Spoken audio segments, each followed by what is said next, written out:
On recherche donc les sous-anneaux de Z3Z. Prenons donc grand A, un sous-anneau de Z3Z.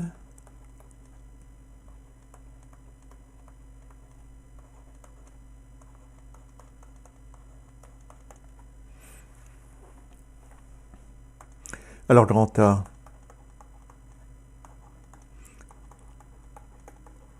contient l'élément neutre de la multiplication A1, et donc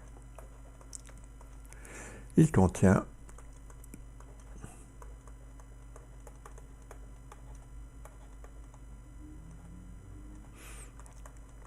tous les couples de la forme x, puisque x c'est x fois 1 pour x appartenant à z.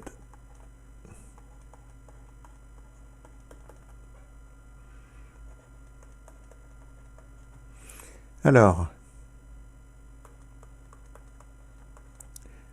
pour un couple xy, on a que xy est égal à x fois 1 plus 0 y moins x. Ce qui montre que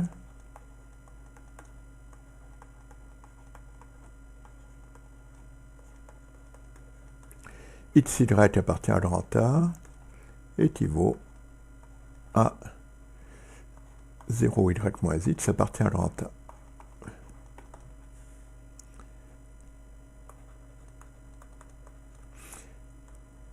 Mais l'ensemble des y appartenant à z, tels que 0y appartient à grand A, est évidemment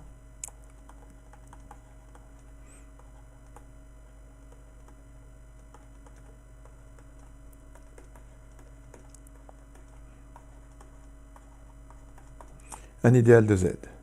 Ça contient 0, c'est stable par addition, et c'est stable par multiplication par un stellaire, puisque n fois 0y, c'est égal à 0 ny, qui est égal à 0y plus 0y, etc. n fois. Donc il est de la forme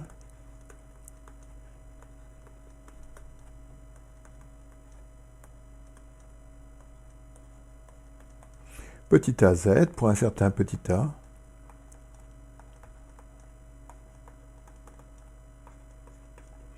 appartenant à grand N. On a donc xy appartient à grand A équivaut à y moins x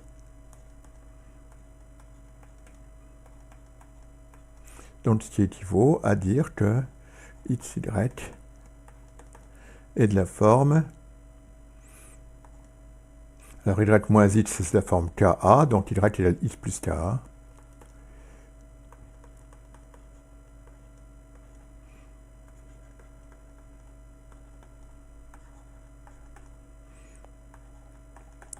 Donc,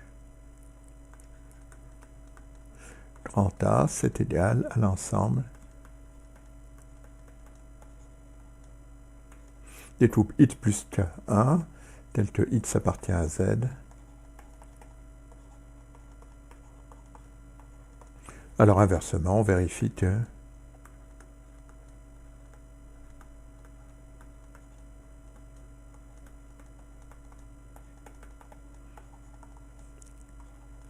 l'ensemble des x plus ka, tels que x appartient à z, et k appartenant à z, est un sous-anneau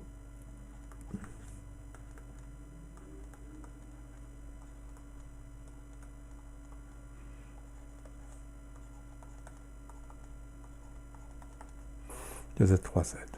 Donc on a bien trouvé tous les sous-anneaux de Z3Z. C'est ceux de la forme x plus ka, tel que x appartient à z et k appartient à z.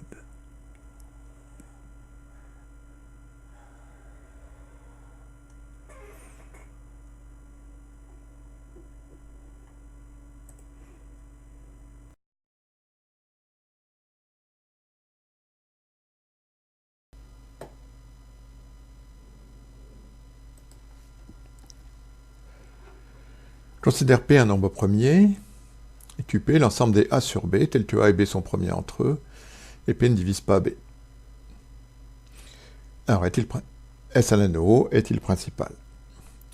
Alors, on peut remarquer qu'on peut se passer de la condition A et B premiers entre eux, puisqu'on a aussi que QP c'est égal à l'ensemble des A sur B, tel que P ne divise pas B. Puisqu'en simplifiant la fraction, on va tomber évidemment sur un A et B premiers entre eux. Alors c'est une partie de Q, évidemment. Donc il faut voir que c'est un sous-anneau de Q. Or, 1 appartient à QP, évidemment. Si A sur B et A' sur B' appartiennent à QP, A sur B plus A' sur B', c'est AB' plus BA' sur BB', et P ne divise pas B, P ne divise pas B', implique que P ne divise pas BB', puisque P est un nombre premier, et de même, donc c'est stable par somme, et A sur B fois A' sur B' est égal à A' sur BB', avec pour la même raison, P ne divise pas B et P ne divise pas B', implique que P ne divise pas BB'. Donc c'est bien un sous-anneau.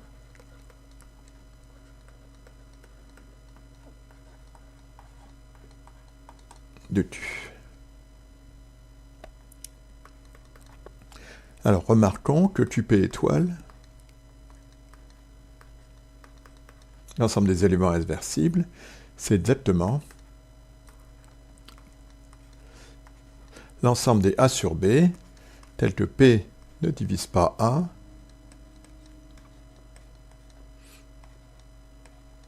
et P ne divise pas B. L'inverse dans ce cas-là étant évidemment B sur A. Alors prenons maintenant un élément de la forme A sur B appartenant à QP. Alors, il existe un cas appartenant à grand N, tel que petit a soit égal à P puissance K A', avec P ne divise pas A'. Donc, A sur B va être égal à P puissance K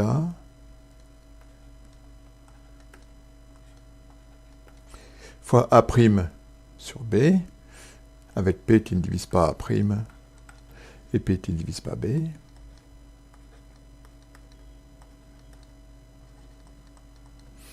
Donc A sur B va s'écrire sous la forme P puissance KU avec U appartenant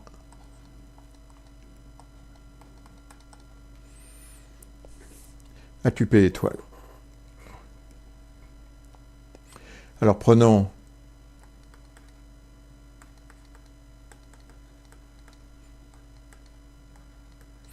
grand I, un idéal de QP.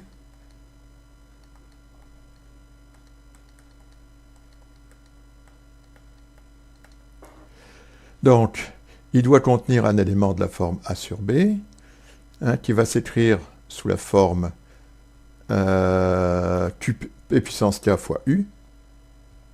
Et donc, pour un U appartenant à QP étoile, et donc il va contenir P puissance K. Alors, le A sur B ici, on va supposer différentes zéros ici, évidemment. Voilà. Donc, on en déduit que il existe K appartenant à grand N, tel que P puissance K appartiennent à grand I. Soit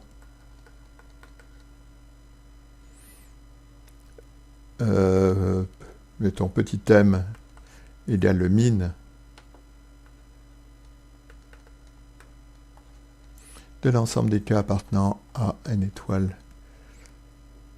tel que appartenant à grand n d'ailleurs, tel que p puissance k appartiennent à grand I,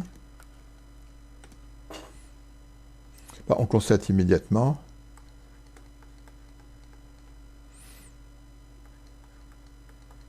que grand I n'est autre que p puissance k, p puissance m,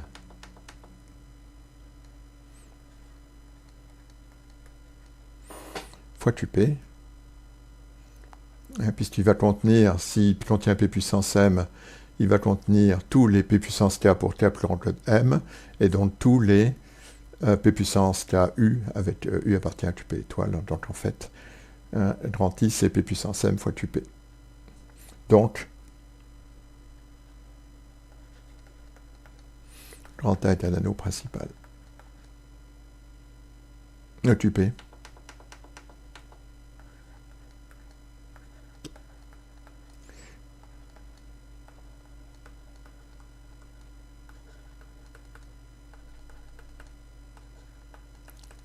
Alors on remarque,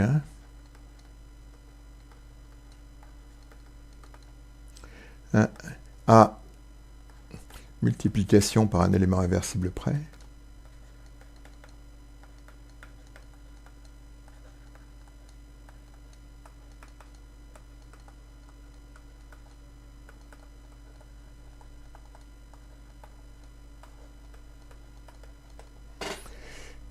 qp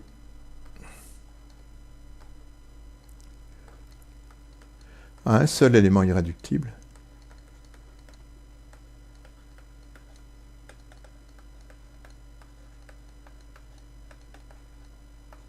à savoir P.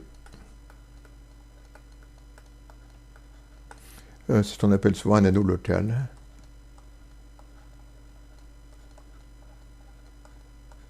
Un anneau principal dans lequel il y a un seul élément irréductible à multiplication par un élément inversible près.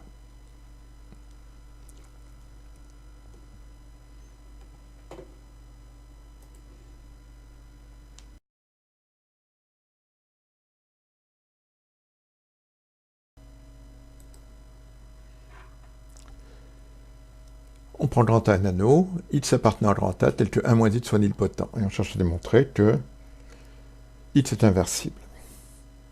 Alors pour cela, posons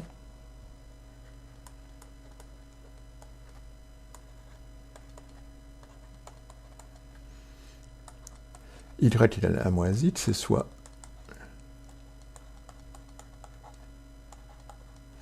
petit n appartenant à grand N, tel que y puissance n est égal à 0.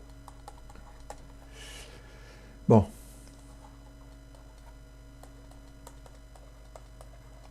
On a x égale à moins y.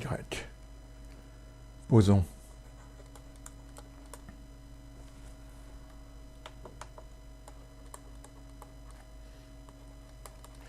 z égale 1 plus y plus y puissance n moins 1. On a que z fois x, c'est égal à 1 plus y puissance n moins 1 facteur de 1 moins y, ce qui fait 1 moins y puissance n, l'identité bien connue, 1 moins y puissance n, et ça fait 1 puisque y puissance n vaut 0. De la même façon,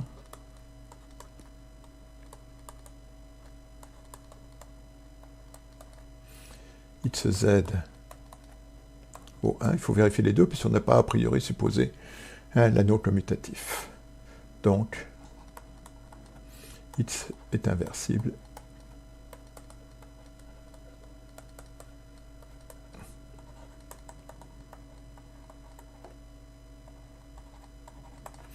D'inverse z.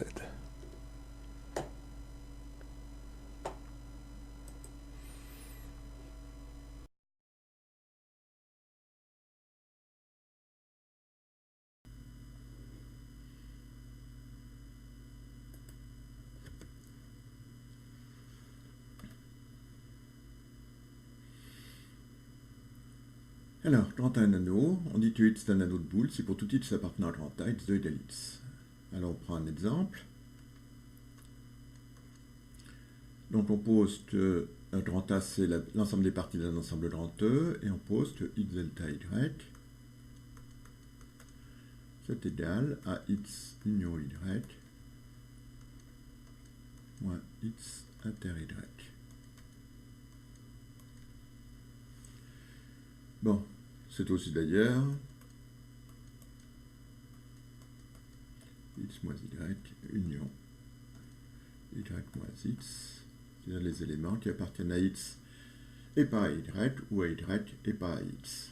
Bon, sur un petit dessin, voilà.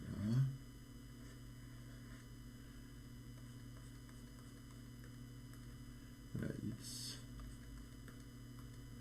Et voilà Y, et voilà X delta Y. Alors, montrer que A muni de delta et de l'intersection est un anneau de boule. Alors, démontrer que c'est un anneau. Bon, il y a des propriétés qui sont évidentes. Hein, l'addition, c'est donc le delta. L'addition est commutative. Il y a un élément neutre qui est évidemment l'ensemble vide. Hein, l'ensemble vide delta y, c'est grand Y. Il faut démontrer que l'addition est associative, c'est-à-dire que X delta Y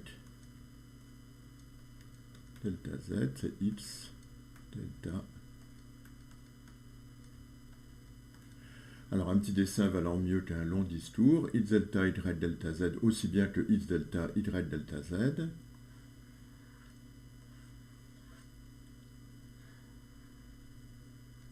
Voilà, hein, c'est quoi? C'est les éléments qui appartiennent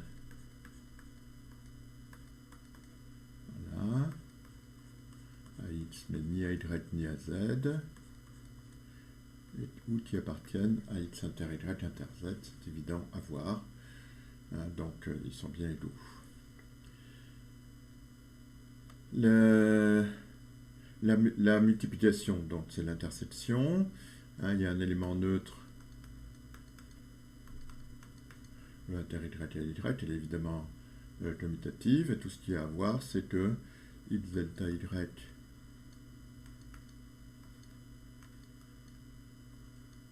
inter Z est égal à X delta Z, X inter Z, pardon,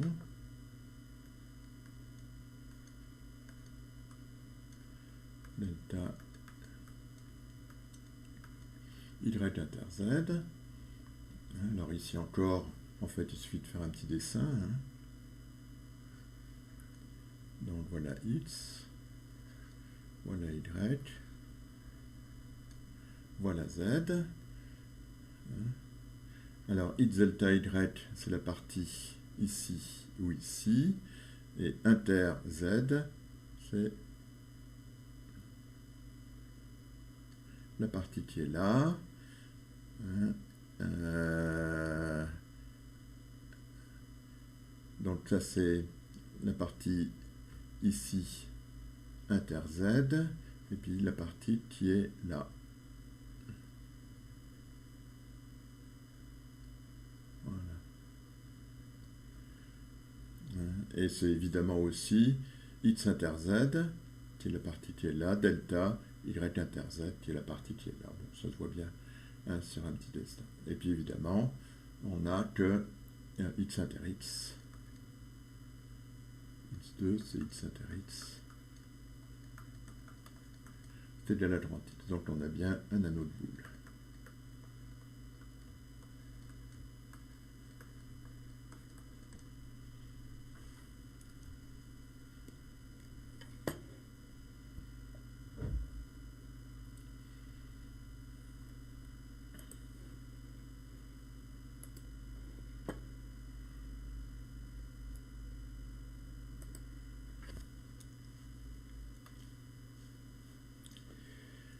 Alors, cette fois-ci, on prend grand A un anneau de boule. Montrer que pour tout X appartenant à grand A, plus X égale 0 et que grand A est commutatif.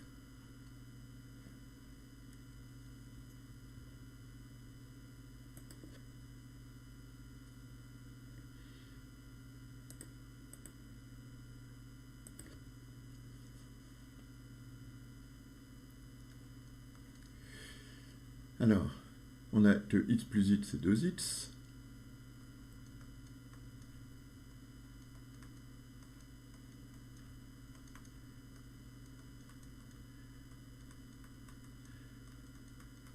Soit on a 2x au carré, c'est 2x, soit 4x2 égale 2x, mais x2 c'est x.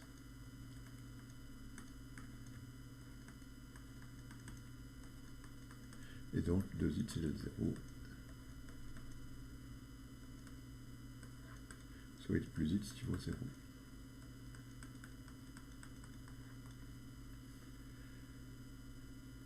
D'autres plus.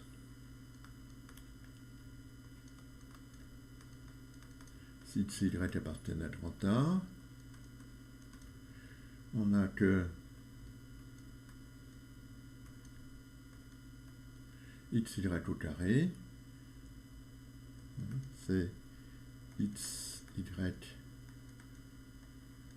x, y, et d'autre part, c'est aussi x, y, ça c'est le produit x, y au carré, d'autre part c'est x, y.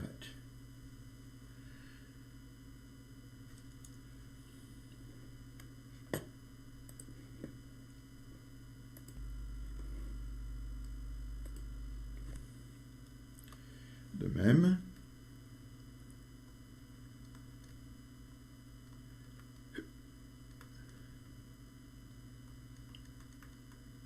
x plus y est égal à x plus y au carré, ce qui fait x2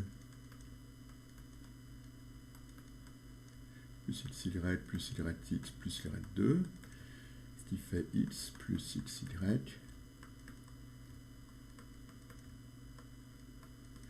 plus yx plus y.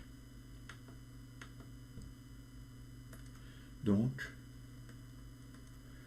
xy plus yx vaut 0,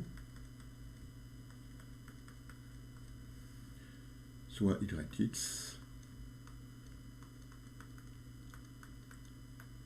mais comme 2xy vaut 0, xy plus xy vaut 0, moins xy, c'est encore xy. Donc, grand A est commutatif.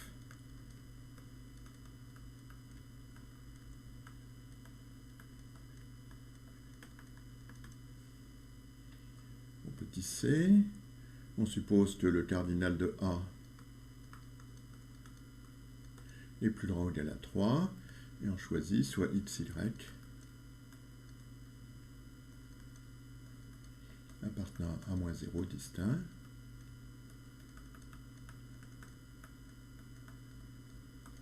si bien que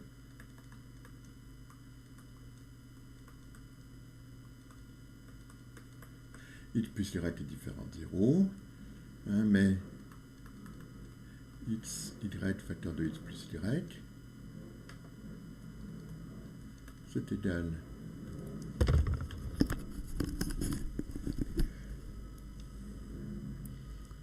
à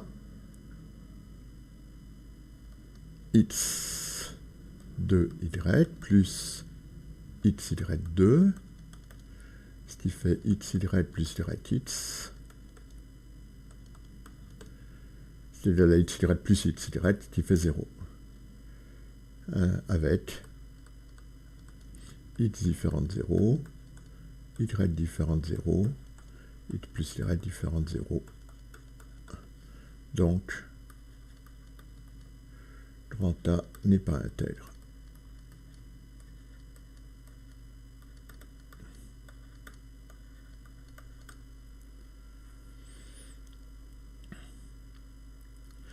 Bon. Petit d. Alors on pose que x, on va mettre plus petit que y, équivaut, on va montrer que c'est une relation d'ordre.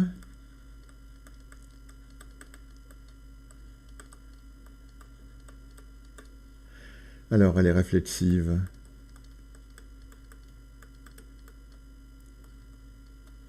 Car x2 égale x.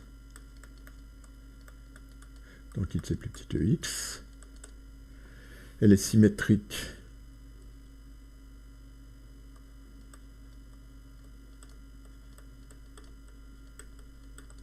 Elle est antisymétrique, pardon.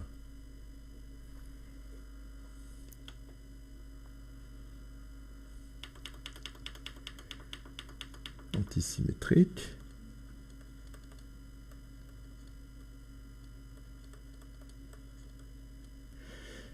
X inférieur ou égal à Y et Y inférieur ou égal à X.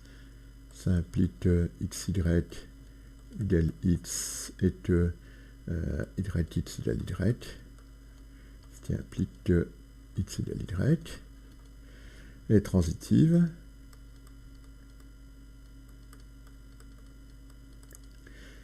Si X est plus petit que Y et Y plus petit que Z. Ça implique que XY égale Y et YZ égale Y. XY égale X, pardon.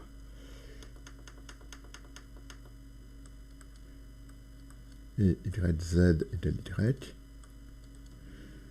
Et alors,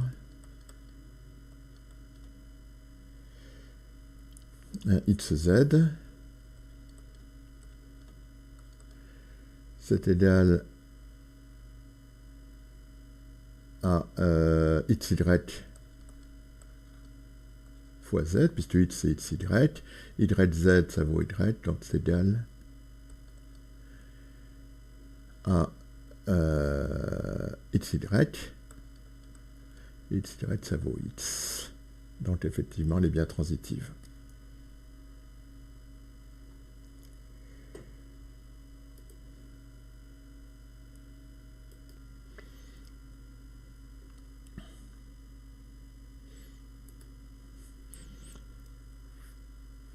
Alors, on suppose que le rang A est fini. Maintenant, on pose le rang E l'ensemble des minimaux de la relation de A moins privé de 0 pour la relation R. Alors, montrer que A est isomorphe à l'anneau défini en A.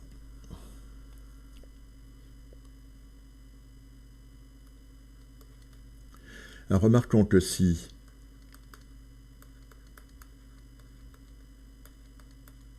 X et Y appartiennent à E, alors XY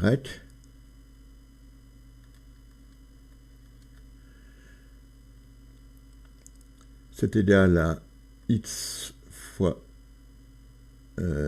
XY, c'est égal à X fois XY, ce qui démontre que XY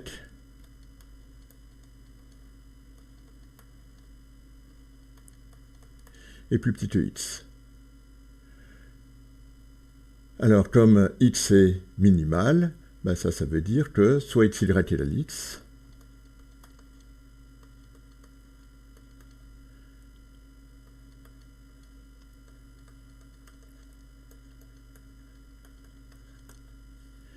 mais de même,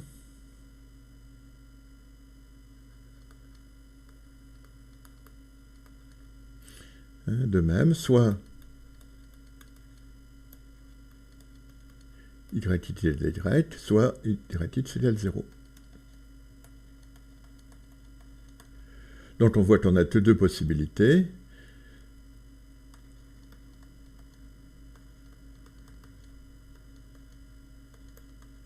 XY égale X égale Y, et ça y est, c'est terminé, soit XY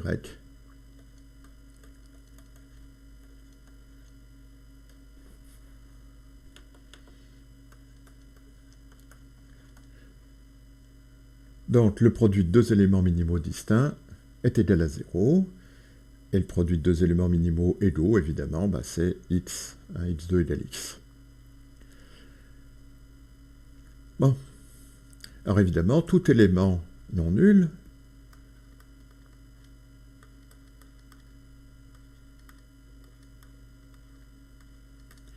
pour tout élément non nul, il y a des éléments minimaux de A moins 0, c'est-à-dire des éléments de grand E qui sont plus petits que X. Alors on va poser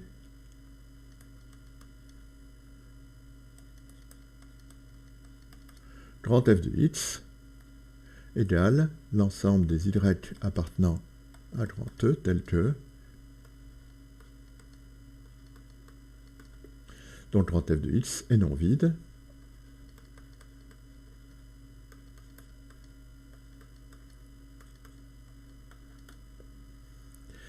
bon, on définit donc comme ceci une application grand F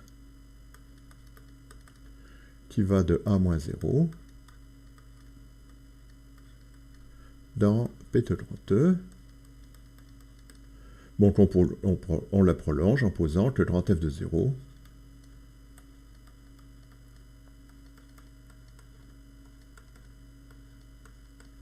c'est l'ensemble vide.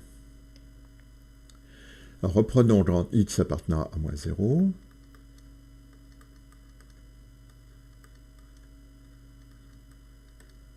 Et posons que grand F de x, c'est l'ensemble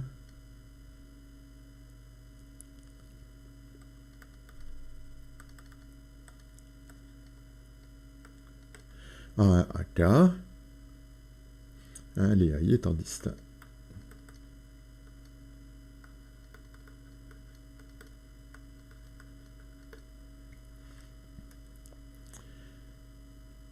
Alors, 1 est plus petit que x, donc on a un x égale x,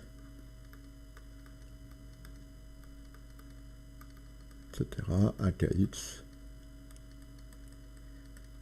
égale x. Alors, si petit a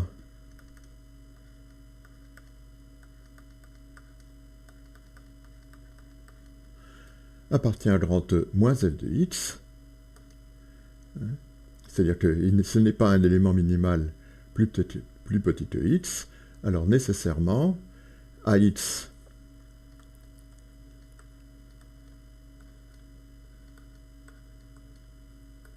est plus petit que x. Il y a à voir que a fois ax, c'est a2x, c'est ax. Donc comme ax est plus petit que x, on a ax égale 0. Alors posons y égale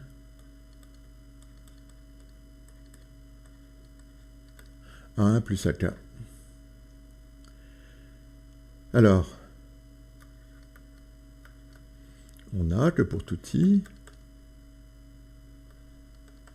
AI fois x moins y, c'est AIX moins AY, AIX c'est x, AIY ben, c'est non AIX pardon c'est AI, AIY ben, on fait le produit là, tous les produits valent 0 sauf AI carré, donc ça vaut AI, donc ça vaut AI moins AI égal à 0, et si petit a appartient à grand E moins f de x, qui est différent des AI, on a que a petit a x vaut 0, et petit a y, ben, il faut aussi 0, donc on a que petit a fois x moins y est égal à 0 moins 0 est égal à 0. Alors, on en déduit qu'il n'y a aucun élément minimal qui est plus petit que x moins y. Alors, s'il n'y a aucun élément minimal qui est plus petit que x moins y, nécessairement que x moins y égale 0. Et donc,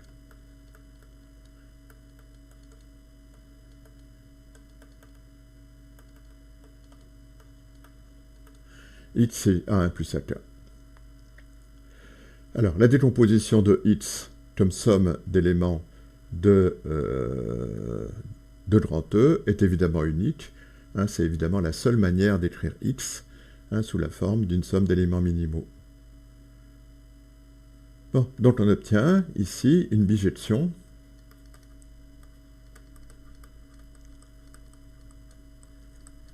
de grand A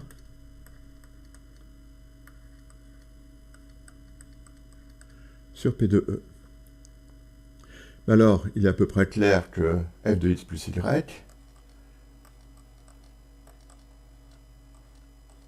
Hein, si vous décomposez x en a1 plus ak, et puis y sous la forme aussi d'une somme d'éléments minimaux, hein, eh bien, les éléments minimaux communs vont se supprimer, puisque 2 fois AI, ça vaut 0.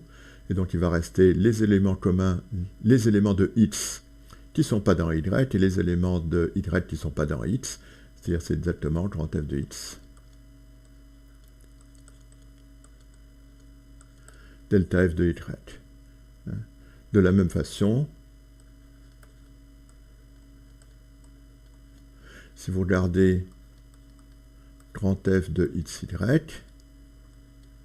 donc vous décomposez x sous cette forme, vous décomposez y sous une forme similaire, hein, vous faites le produit, alors vous allez obtenir un produit de AIBJ, hein, les termes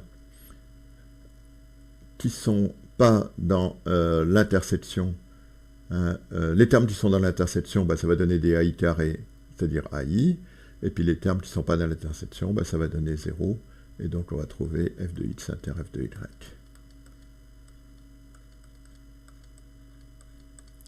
Donc ça c'est facile, il suffit de l'écrire. Donc f est un isomorphisme d'anneau.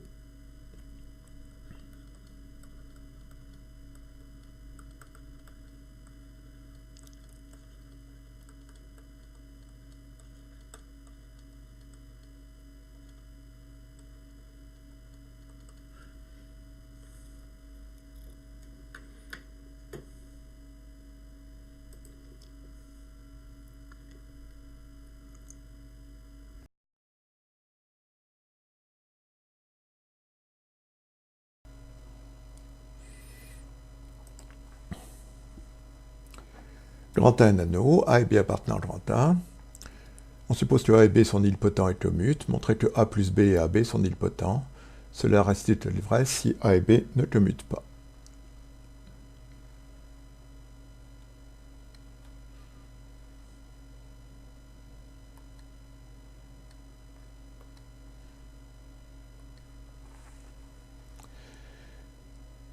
Alors, d'abord pour AB, là on a que si A puissance n vaut 0, alors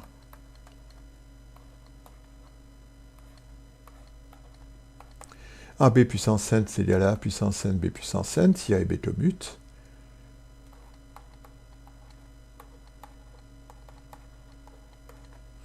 Et donc AB puissance n vaut 0.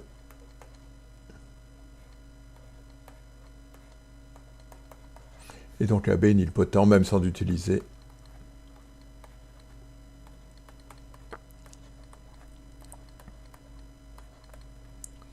Bon, pour A plus B, supposons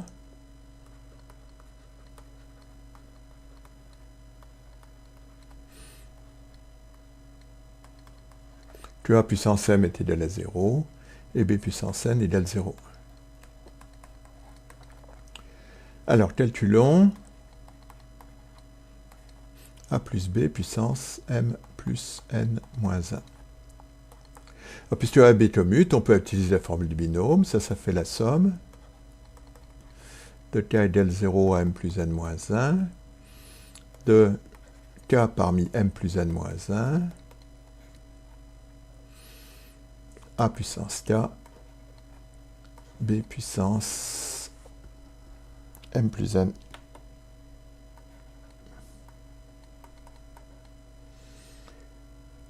Moins k moins 1. Alors, si k est plus grand que m, alors A puissance k vaut 0. Si k est inférieur ou égal à m moins 1,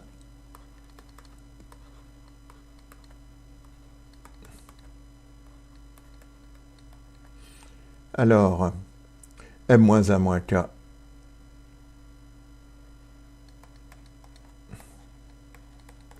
est positif ou nul, donc m plus n moins k moins 1 est plus grand que n, donc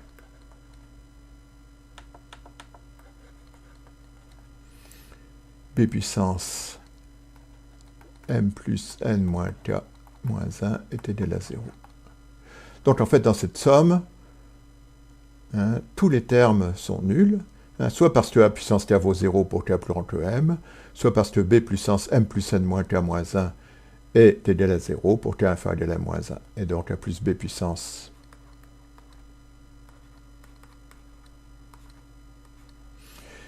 m plus n moins 1 est égal à 0. Alors remarquons que m plus n moins 1, c'est le premier dont on peut dire quelque chose. Hein, si on regarde a plus m.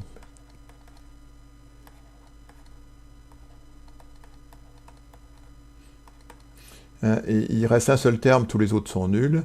Il va rester m plus n moins 1, m moins 1 parmi n plus n moins 1, a puissance m moins 1, b puissance n moins 1. Alors, peut-être qu'il est nul, mais on peut rien en dire a priori. Hein. C'est un calcul qui sert quelquefois dans les matrices. Donc, a plus b est nilpotent.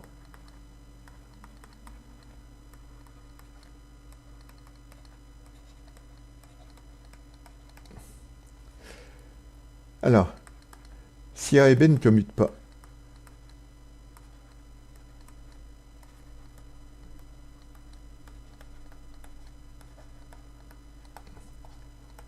contre-exemple, on prend grand A égale l'ensemble des matrices de 2 à coefficient dans R, ce que je note M de 2R.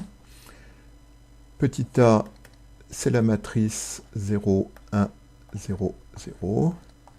Petit b, c'est la matrice 0, 1, 0, 0. Alors, a plus b,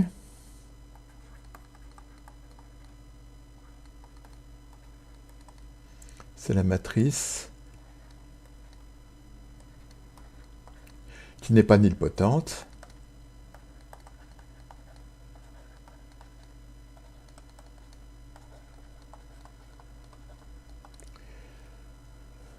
Sur notre grand A, cette matrice, grand A puissance k, c'est égal à l'identité si k est pair,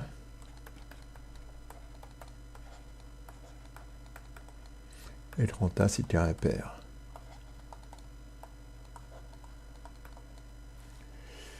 Bon, et puis AB. Alors AB, c'est quoi la matrice AB? Ben, c'est la matrice une certaine matrice grand B avec B puissance K est égal à grand B pour tout K.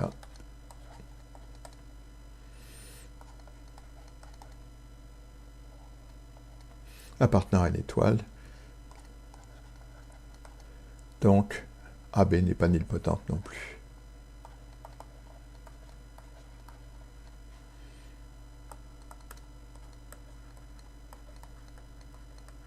Alors que, évidemment, hein, on peut le dire avant, A2 égale B2 égale 0. Donc elles sont toutes les deux nilpotentes.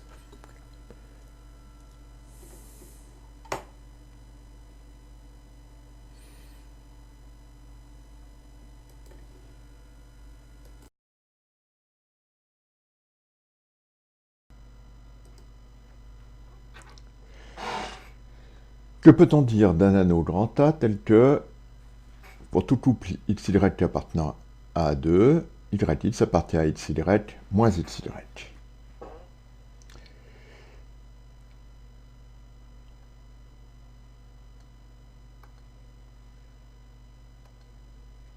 Bon, prenons un tel anneau, et on va noter Z+,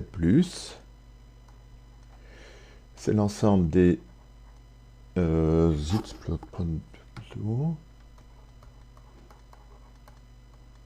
appartenant à grand A, tel que soit Y appartenant à grand A, XY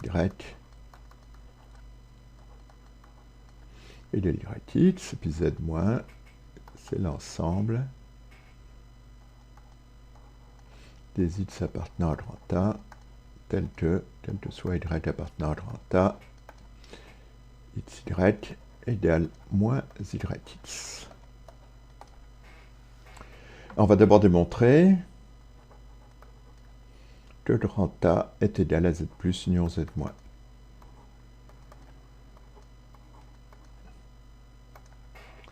Par l'absurde,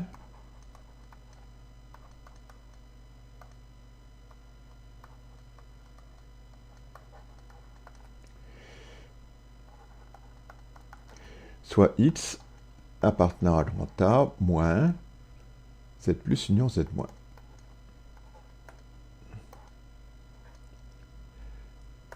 Donc x n'appartient pas à z plus.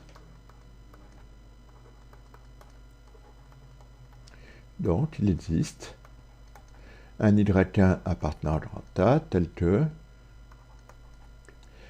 xy1 est différent de y1x, c'est-à-dire xy1 moins y1x est différent de 0.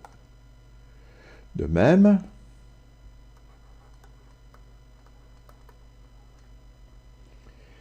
x n'appartient pas à z moins.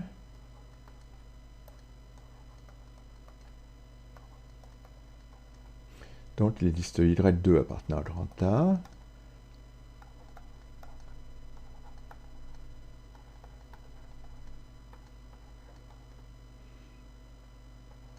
Tel que xy2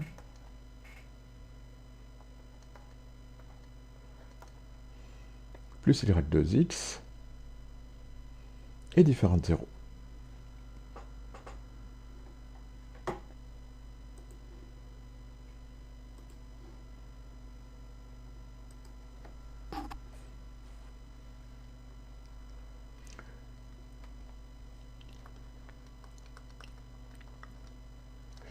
Puisque xy1 est différent de y1x, on a par hypothèse que xy1 est égal à moins y1x.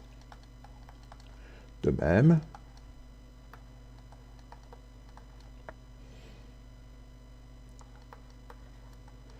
xy2 est différent de moins y2x, donc il est égal à y2x, toujours d'après cette hypothèse qui est là.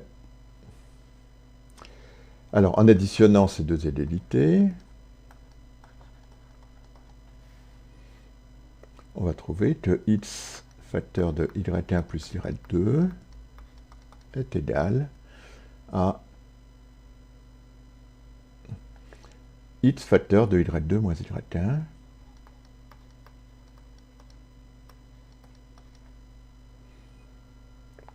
x facteur de y2 moins y1, un élément qu'on va noter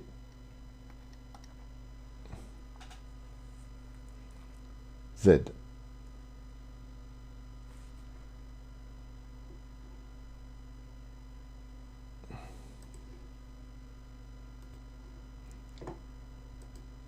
Non, non, non, c'est pas ça.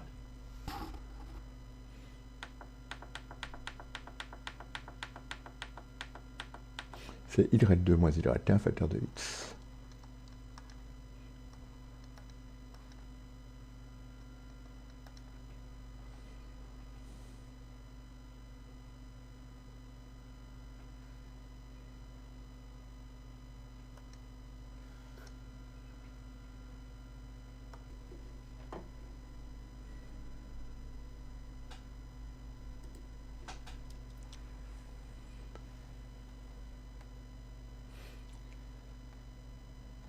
Alors, deux possibilités. Alors, soit il commute à y1 plus y2, soit il anticommute à y1 plus y2. Alors si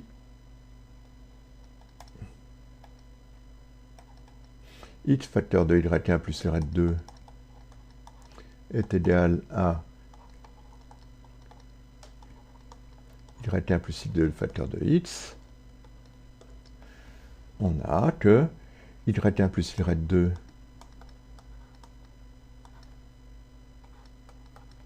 facteur de x est égal à y1 plus y2 est égal à x facteur de y1 plus y2, c'est-à-dire à y2 moins y1 facteur de x, soit...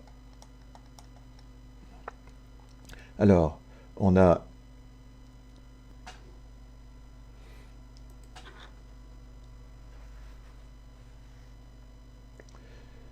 soit donc y1x est égal à moins y1x, mais moins y1x c'est y1, hein, ça contredit le fait que y1 est différent de y1x. De même, si x facteur de y1 plus y2 est égal à moins y1 plus y2 facteur de x,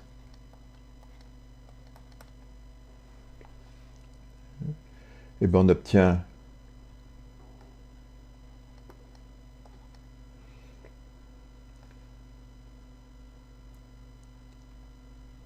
y2 moins y1 facteur de x facteur de y1 plus y2, non, y2 moins y2 facteur de x est égal à moins y1 plus y2 facteur de x, ouais, puisque x facteur de y1 plus y2 c'est encore y2 moins y1 facteur de x, soit, alors ici c'est les moins y1x qui s'en vont, il me reste y2x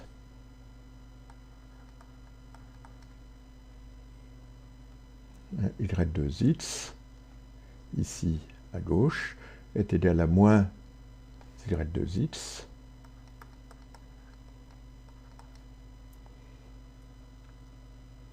mais moins y2x, c'est moins xy2,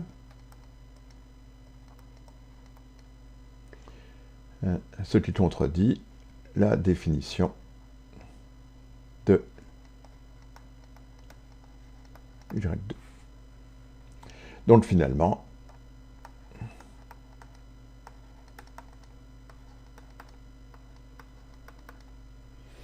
Z plus union Z moins.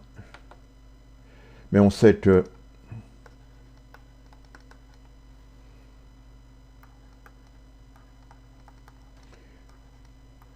qu'un groupe, ici c'est le groupe additif de grand A,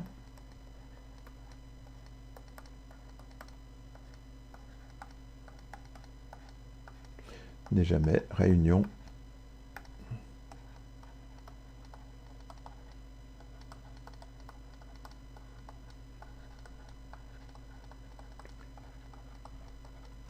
de deux sous-groupes propres, c'est-à-dire différents de grand A.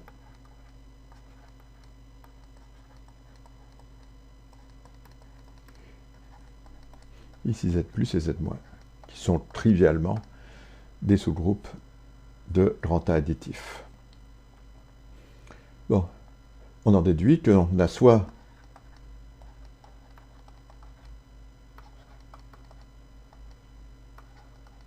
A égale Z plus, et alors grand A est commutatif,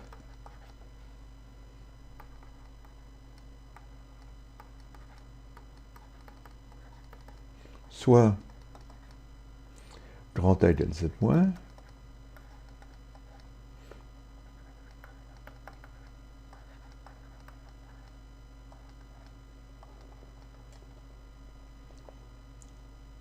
mais dans ce cas, on n'a que 1 appartient à Z moins, donc 1 fois 1 est égal à moins 1 fois 1, ce qui implique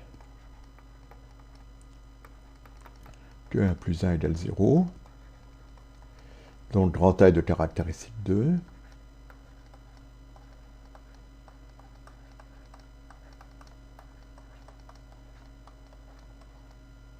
et donc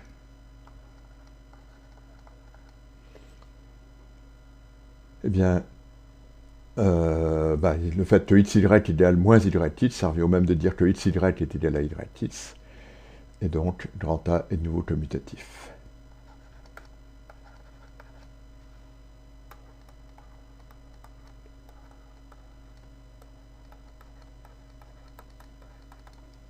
Donc dans les deux cas, grand A est commutatif.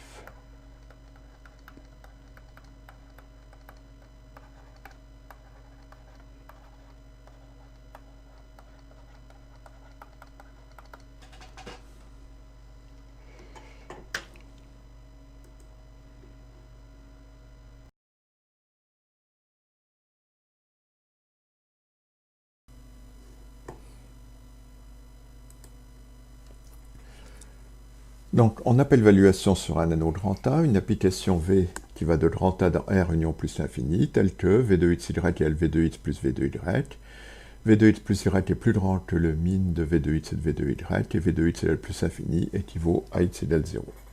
Et on cherche à déterminer toutes les valuations sur Q. Alors, prenons V,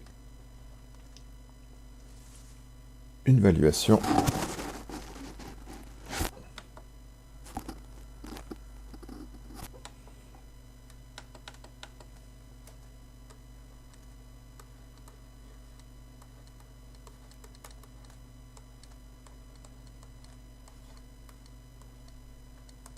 sur Q. Alors, remarquons que V de 1 est égal à V de 1 au carré, est égal à V de 1 plus V de 1. Donc V de 1 vaut 0. De même,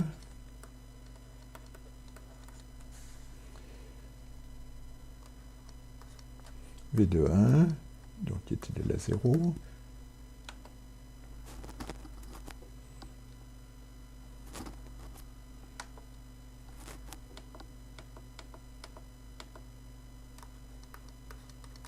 est égal à V de moins 1 au carré, est égal à 2V de moins 1, donc V de moins 1 est égal à 0. Alors, V de moins x est égal à V de moins 1 fois x, est égal à V de moins 1 plus V de x,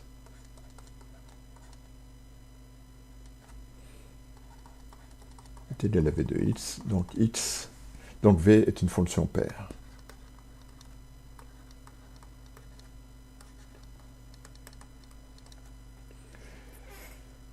Bon. Alors, on a que V de 2 est égal à V de 1 plus 1, donc c'est plus grand que l'inf de V de 1 et de V de 1 est plus grand que V de 1, donc positif ou nul. Et par une récurrence évidente,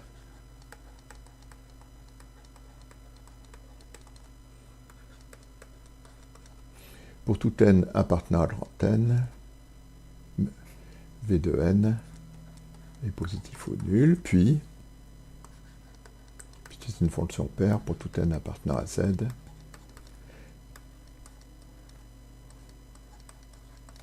V de n est positif ou nul.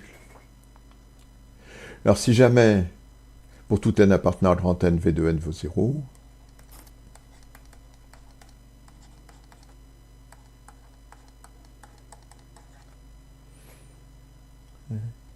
alors on va avoir que V de P qui vaut 0 est égal à V de P sur Q fois Q, est égal à V de P sur Q plus V de Q, d'où V de P sur Q égale 0. Et donc V égale 0. Ce qui est un cas trivial. Sinon,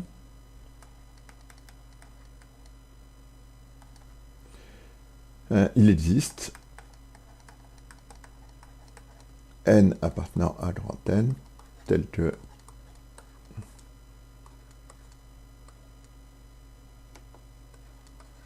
V de n soit strictement positif.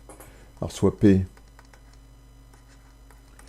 appartenant à grand N tel que V de P égale le min de l'ensemble des V de n tel que n appartenant à grand N. Alors P est nécessairement premier.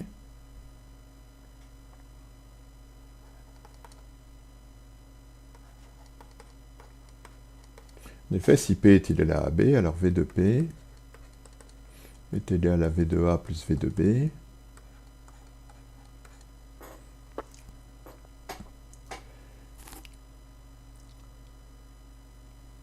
Avec V de A et V de B.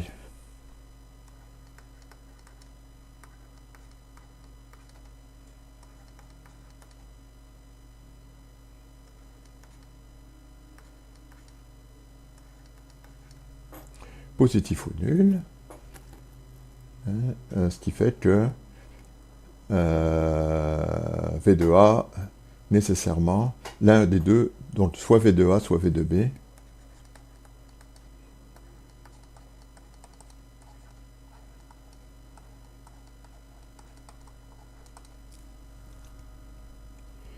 est égal à 0.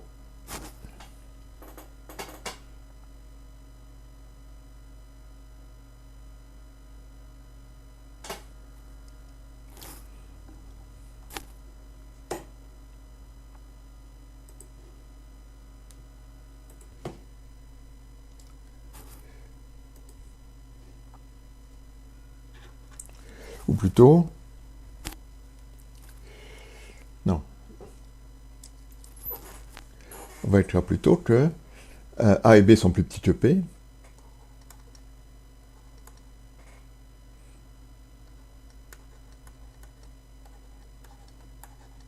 Alors V de A vaut 0 et V de B vaut 0.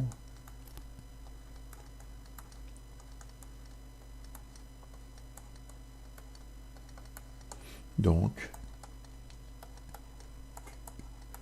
V de P égale 0. Ça, on n'en a pas besoin. Donc P est un nombre premier. C'est absurde.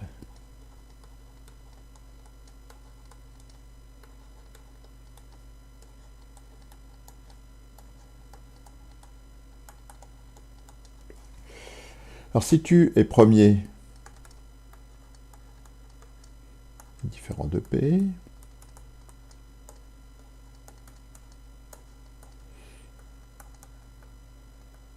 alors P et Q sont premiers entre eux. Donc, par théorème de Bézout, il existe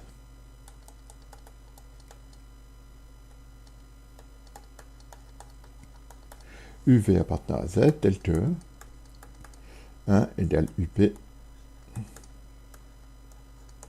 plus VQ. Alors 0 égale V de 1 égale V de UP plus VQ plus grand que le min de V de UP et de V de UQ, donc qui est plus grand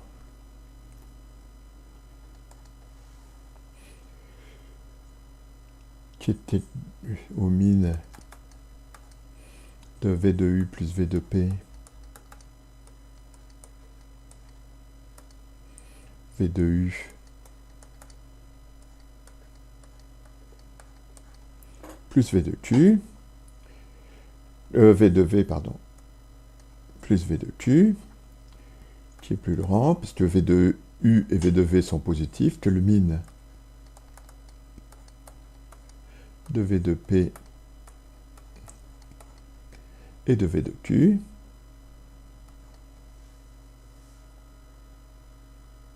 Alors, le V de Q, il est plus grand ou égal à V, soit il est nul, soit il est plus grand ou égal à V de P. Donc, nécessairement, comme ceci c'est 0, ben c'est que V de Q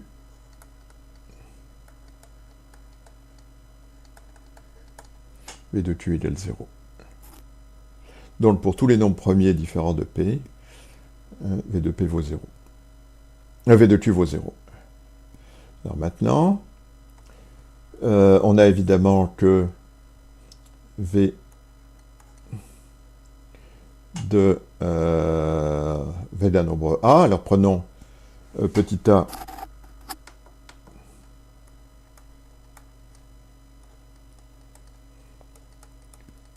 appartenant à grand N, et puis prenons le max des puissances de P qui divise petit a, donc Vp de A,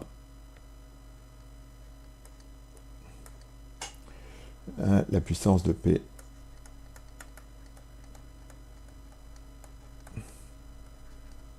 intervenant dans la décomposition de petit a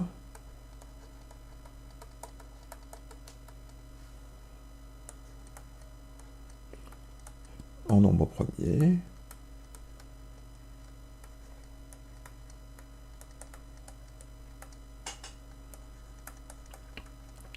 alors par multiplicativité de petit v, on va trouver évidemment que la valuation petit v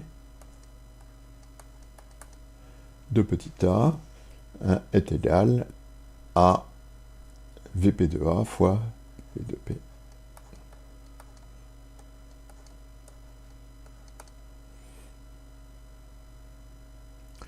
Donc on voit que eh bien, la valuation sur Z correspond à la valuation p-adique de petit a, c'est-à-dire la puissance de P qui intervient dans la décomposition de A en nombre premier, un facteur multiplicatif près. Et puis ensuite, pour Q,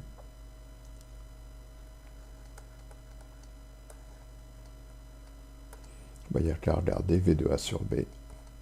Donc ça s'étend trivialement à Q. Alors, inversement, on vérifie que ce type est bien une valuation.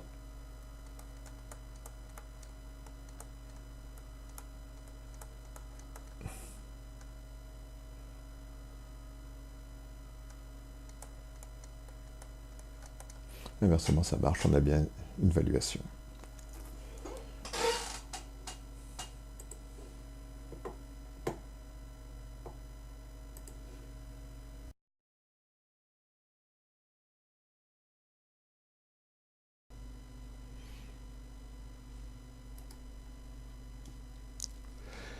Bon, on pose A égale Z crochet I, c'est l'ensemble des U plus IV tels que U et V appartiennent à Z.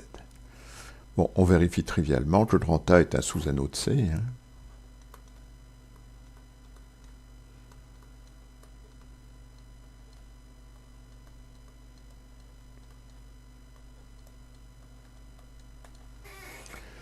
Bon, pour petit a égale U plus IV appartenant à Z crochet I, on posera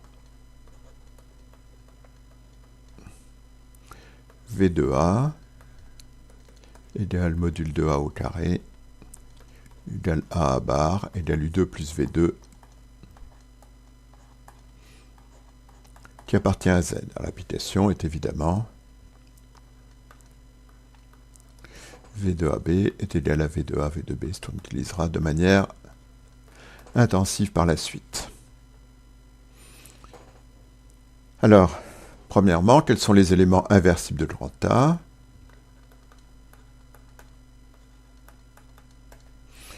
Il existe B tel que AB égale 1, alors V de A, V de B est égal à V de 1 est égal à 1.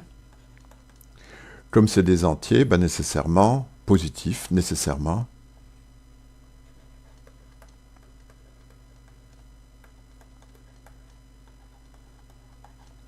V2A égale 1.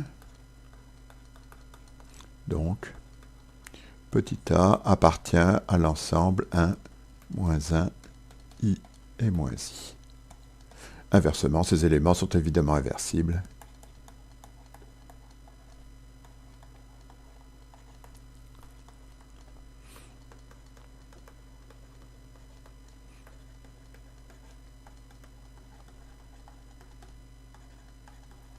Dans le grand A.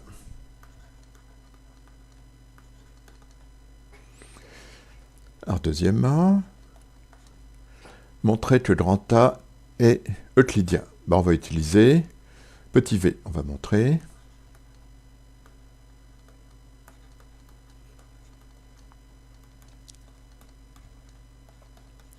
que si A et B appartiennent à grand A, avec B différent de 0, il existe Q et R, alors appartenant à grand A,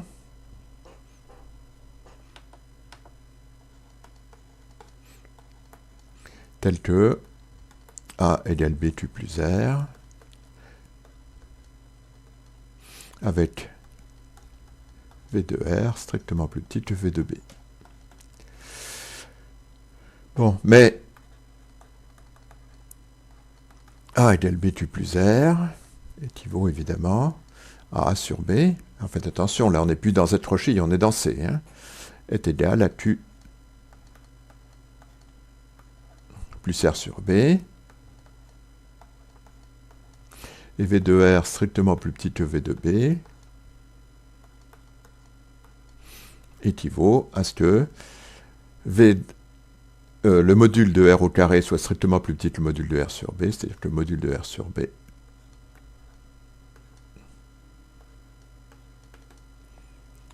soit strictement plus petit que 1.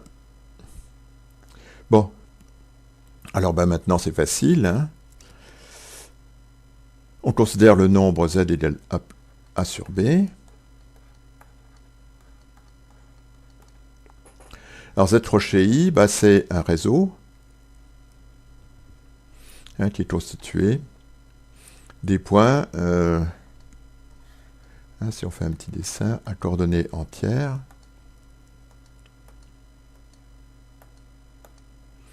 dans C. Bon.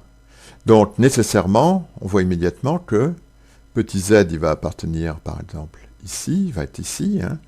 Donc, il existe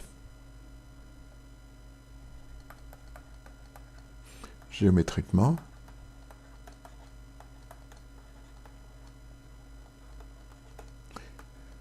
il existe Q appartenant à Z crochet I tel que hein, A sur B moins Q, module de A sur B moins Q, est strictement plus petit que 1, hein, d'où évidemment A sur B égale Q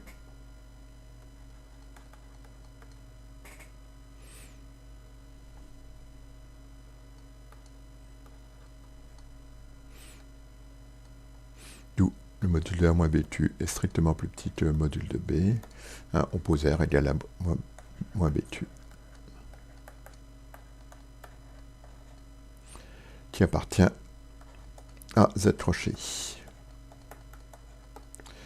D'où l'existence de la division euclidienne. Bon. Alors, puisque on a une division euclidienne,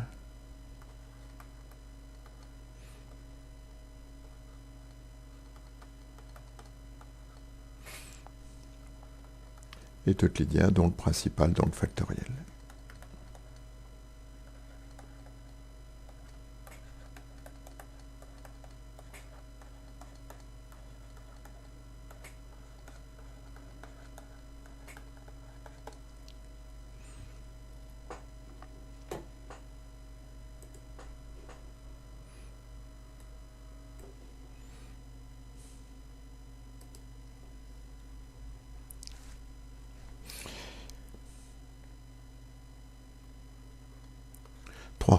Donc, on suppose que A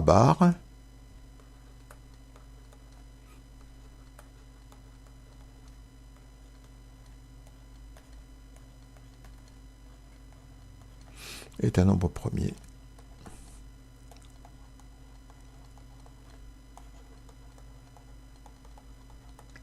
Alors si petit a égale BC, BC appartenant à grand A, alors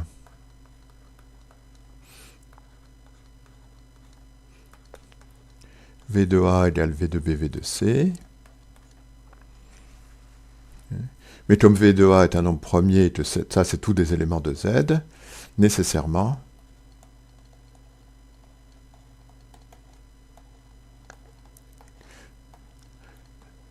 V de B égale 1 ou V de C égale 1.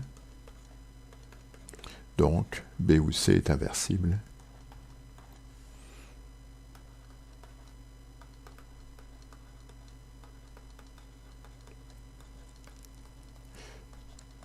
Dans le grand A. Donc effectivement, petit a est irréductible.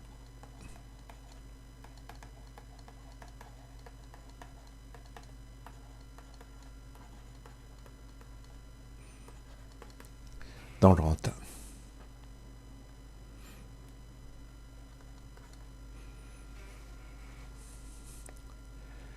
Alors, quatrièmement, donc on prend P un nombre premier, et puis on va démontrer que 1 implique 2, implique 3, implique 1.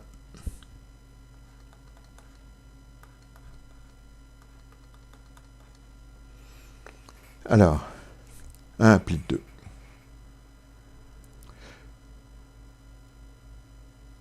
Alors, on suppose que P est irréductible.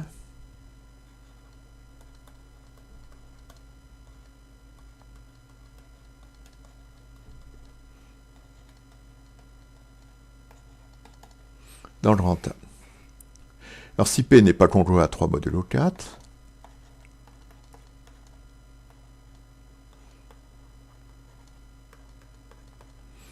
ben on sait qu'il existe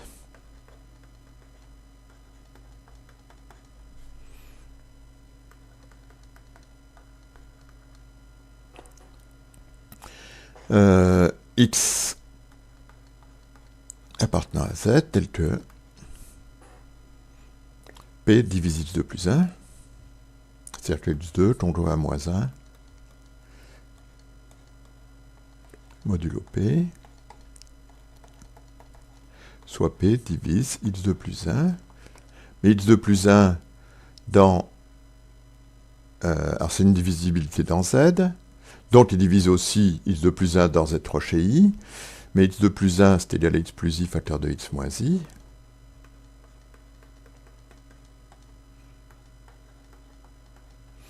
Donc P doit diviser soit X plus I, soit X moins I.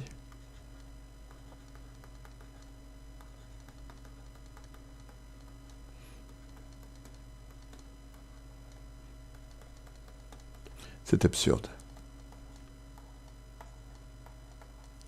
Hein, à cause de la partie imaginaire qui est 1 ou moins 1 de ce nombre X plus I ou X moins I. Alors 2...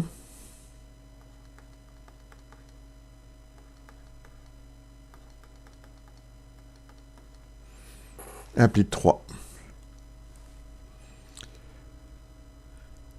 Alors, on suppose donc que P est entre 3 modulo 4, hein, et supposons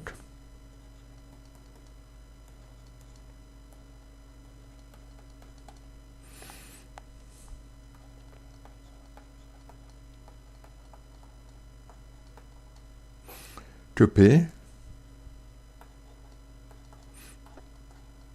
s'écrise A bar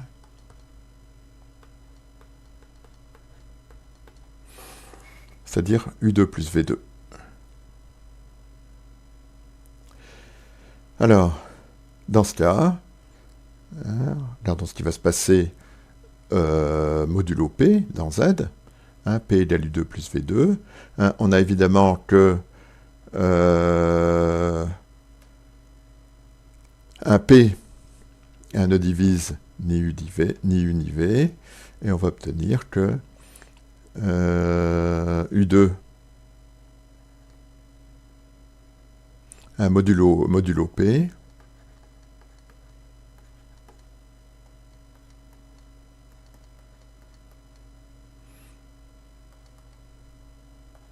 est égal à 0, hein, avec P qui ne divise ni U ni V, évidemment, hein, et on va trouver donc que moins 1 est égal à U bar V bar moins 1 au carré. Donc moins 1 est un carré, c'est absurde.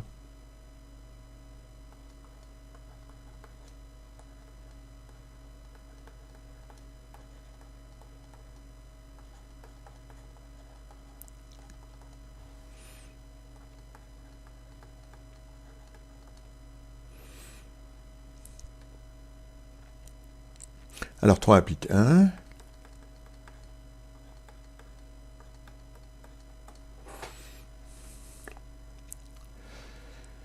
On suppose qu'il n'existe pas de A tel que P égale à A bar, et montrons que P est irréductible dans le grand A.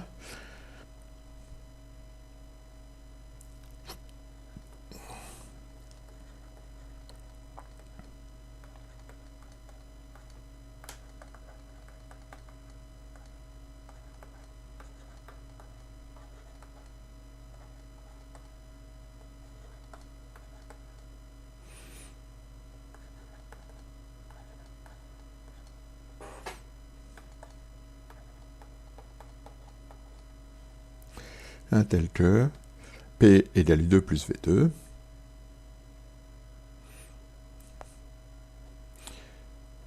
Si P égale A bar,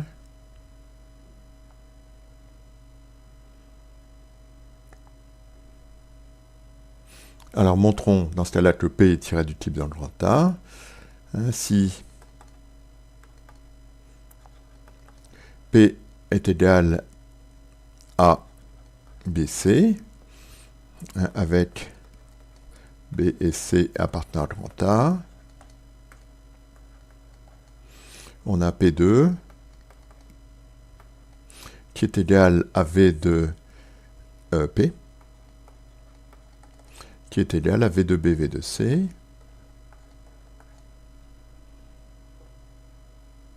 avec V de B et V de C qui sont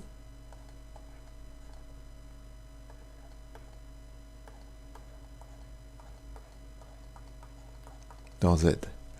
Alors si B et C n'appartiennent pas à A étoile, on a V de B et V de C différents de 1.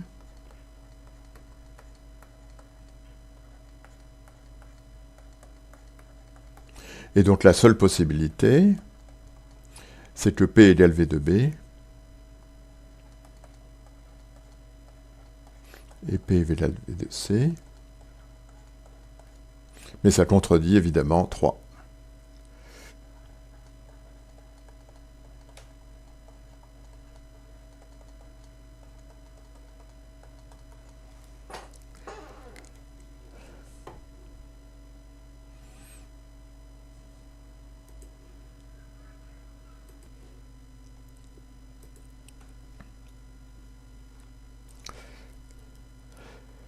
Alors 5.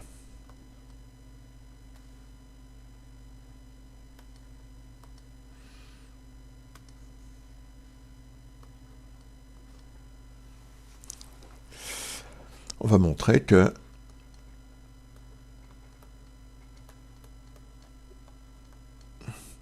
petit a est irréductible dans le grand A.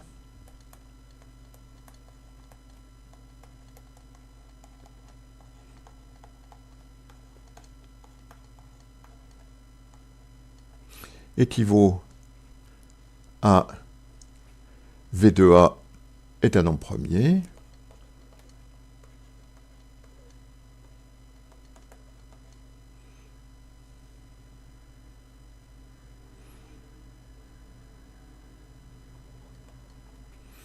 Où A est un nombre premier.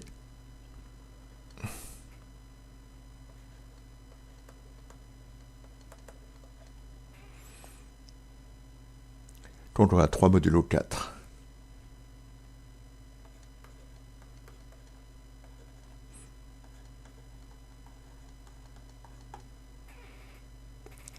Bon, alors, si V de A est un nombre premier, ben on sait que petit a est irréductible dans le grand A.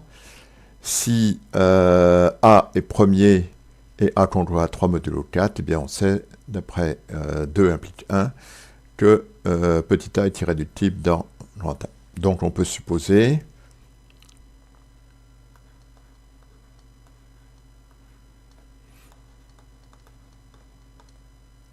ça c'est déjà vu dans les questions 3 et 4.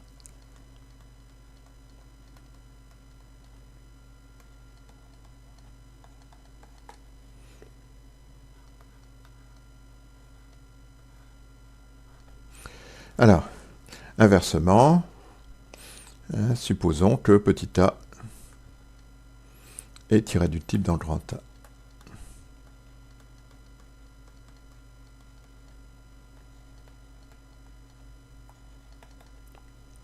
On sait que petit a, il divise A bar, évidemment, puisque A bar appartient aussi à grand A.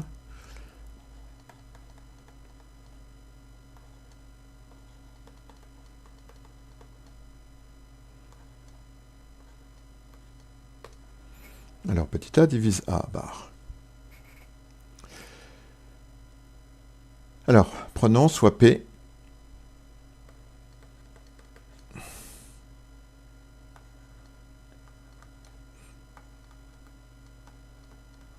un nombre premier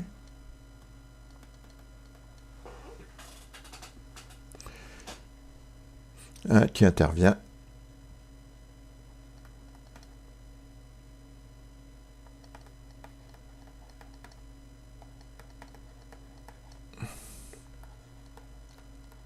dans la décomposition dans Z.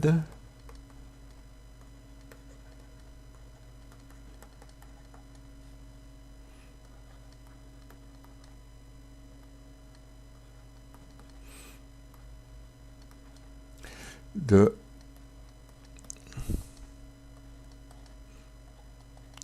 A bar égale V de A.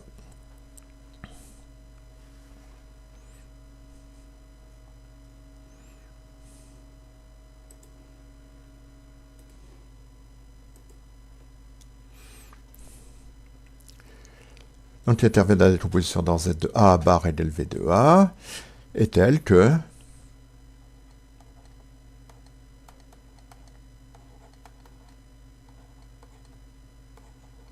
A divise P dans le grand A. En effet, petit a est irréductible dans le grand A. Donc, il doit diviser un des facteurs de la décomposition en nombre premier de A bar. Donc, A divise P. Donc, on peut écrire que P est égal à AB avec B appartient à grand A. Alors,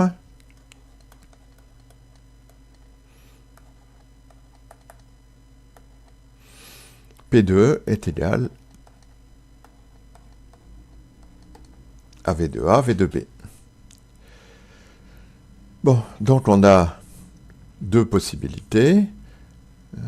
Soit V de B égale 1,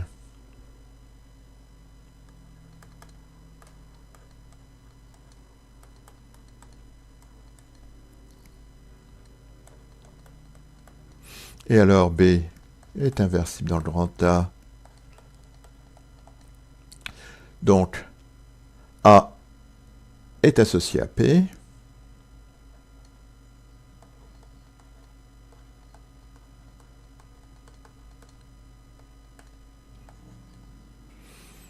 A est associé à P. Autrement dit, A appartient à l'ensemble P moins P, etc. Donc, on est dans le cas où petit a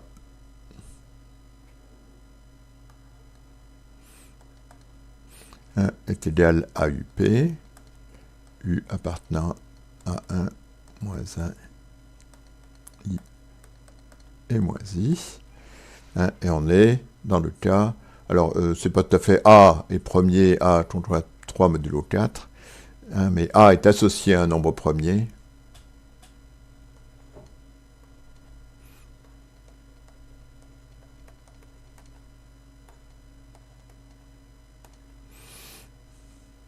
Un nombre premier P va être P conjoint à 3 modulo 4.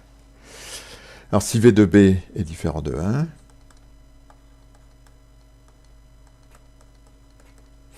nécessairement comme V de A est différent de 1, on a que V de A égale V de B égale P, et on est dans le premier cas.